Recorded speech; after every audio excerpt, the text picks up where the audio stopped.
Bring us up to speed on what has happened. This is indeed the second arrest for Rebekah Brooks. It is, yeah. She was arrested the first time last July, just as the phone hacking scandal kind of burst open. Today she was arrested under that same investigation, the phone hacking investigation, on suspicion of perverting the course of justice, which is British speak for obstruction of justice. And what does that really mean? And we should, of course, note up front that News Corp is the parent company of the Wall Street Journal. It's suspicion of conspiracy to pervert the course of justice. What are they looking for in that rationale when they arrested her? What do they mean by that? It could mean anything from, we don't know exactly, but it could mean anything from destroying emails, destroying computers, just destruction of any evidence to try to conceal wrongdoing at the papers that she once led. It could mean trying to mislead investigators in other ways. The company has faced allegations in recent weeks from plaintiffs who are suing the company over their phones being hacked, or their phones allegedly being hacked.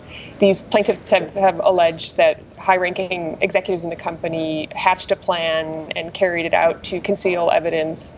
And a judge overseeing those cases was convinced enough by these allegations and by the evidence that the plaintiffs presented to him that he's ordered News Corp to search its computers, or search a certain number of its computers, for evidence of this wrongdoing among the executives. So it's something that's definitely been under the microscope in recent weeks. And Janine, in terms of settlement negotiations with claimants, has News Corp admitted or affirmed or denied any wrongdoing?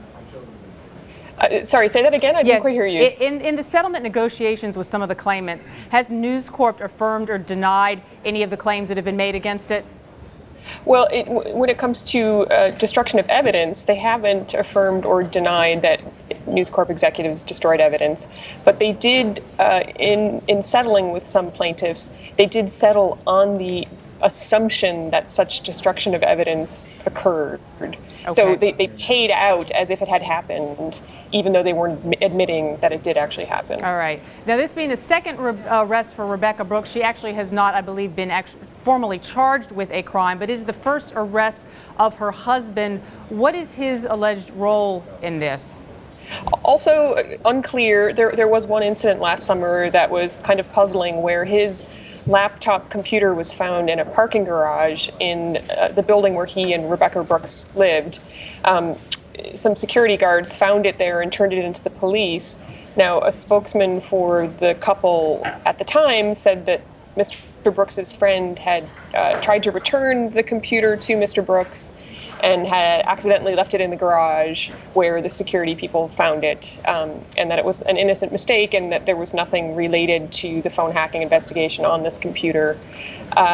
So potentially, he could have been arrested today in connection with that. We don't know.